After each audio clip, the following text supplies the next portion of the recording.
भारत का चावल हुआ दुनिया में महंगा। भारत के चावल में बढ़ गए रेट, 10 महीने के ऊपर वाले स्तर पर पहुंचा भारतीय चावल का एक्सपोर्ट प्राइस। जी हाँ दोस्तों, भारत का चावल अब दुनिया के लिए महंगा हो गया है। ग्लोबल मार्केट में भारतीय चावल की मांग अचानक बहुत तेजी से बढ़ रही है और इसी वजह से भारतीय चावल का निर्यात भाव पिछले 10 महीनों के सबसे ऊपर वाले स्तर पर पहुंच चुका है। जी हाँ, यह खबर देश के निर्यातकों और किसानों के लिए जितनी बड़ी है उतनी ही चिंताजनक आम उपभोक्ताओं के लिए भी हो सकती है। बाजार के विशेषज्ञों और ताजा आर्थिक रिपोर्टों के अनुसार चावल की कीमतों में यह उछाल पिछले कुछ हफ्तों से लगातार जारी है। आइए आपको सीधे आंकड़ों के जरिए समझाते हैं कि पहले क्या रेट था और अब बाजार का क्या रेट है। अगर हम बात करें 5% टूटे हुए चावल की यानी पाराबॉइल्ड राइस की, तो जुलाई की शुरुआत में इसका रेट 356 से 361 डॉलर प्रति मीट्रिक टन था, लेकिन अब यह उछलकर 358 डॉलर से लेकर 364 डॉलर प्रति मीट्रिक टन पर पहुंच गया है। इसी प्रकार 5% टूटा सफेद चावल व्हाइट राइस जो पहले 338 से 350 डॉलर में बिकता था, अब 357 से 363 डॉलर प्रति मीट्रिक टन के पास हो चुका है। ये आंकड़े साफ बताते हैं कि वैश्विक बाजार में भारतीय चावल की धमक और उसकी कीमतें दोनों लगातार बढ़ रही हैं। अब आपके मन में सवाल जरूर उठ रहा होगा कि आखिर अचानक ऐसा क्या हुआ कि चावल के दाम 10 महीने के रिकॉर्ड स्तर पर पहुंच गए। इसके पीछे भी दोस्तों 4 बड़े मुख्य कारण बताए जा रहे हैं। पहला बड़ा कारण है धान की सीमित आवक। देश की प्रमुख कृषि मंडियों में इस समय धान की सप्लाई बहुत कम हो रही है।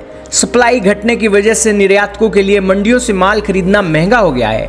जाहिर है, जब खरीद महंगी होगी तो एक्सपोर्ट भी महंगा होगा। दूसरा बड़ा कारण मानसून की अनिश्चितता है। इस साल देश के कई हिस्सों में मानसून की वो वाली बरसात नहीं हुई जिस बरसात की उम्मीद थी। कहीं सूखा है तो कहीं जरूरत से ज्यादा बारिश। इस अनिश्चितता ने आने वाली नई खरीफ फसल को लेकर बाजार में डर पैदा कर दिया है। व्यापारी और स्टॉकर्स इसी वजह से कीमतों को ऊपर खींच रहे हैं।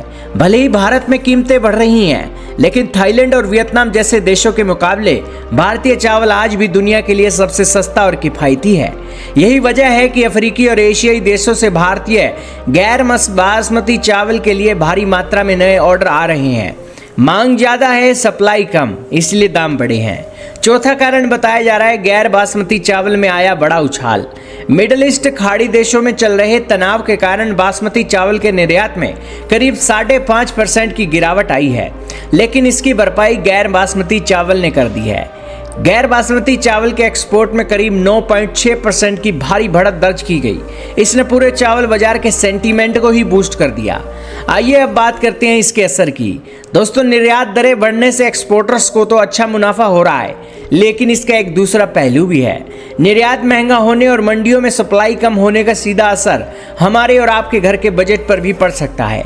घरेलू थोक और खुदरा बाजारों में चावल की कीमतें पिछले 1 महीने में पहले ही 5% से ज्यादा बढ़ चुकी हैं। सरकार की ओपन मार्केट सेल स्कीम के तहत बेस प्राइस ऊंचा रखने से भी कीमतों को सहारा मिल रहा है। आने वाले दिनों में यदि मंडियों में आवक नहीं सुधरी तो आम जनता की थाली में चावल थोड़ा और महंगा हो सकता है। इस पूरी स्थिति पर हमारी नजर बनी रहेगी। बिजनेस जगत की इस बड़ी खबर में अभी के लिए बस इतना ही। लगातार अपडेट्स के लिए हमारे चैनल पर बने रहिएगा। आज की इस वीडियो में इतना ही। आपने इस वीडियो को यहाँ तक देखा, आपका बहुत बहुत धन्यवाद।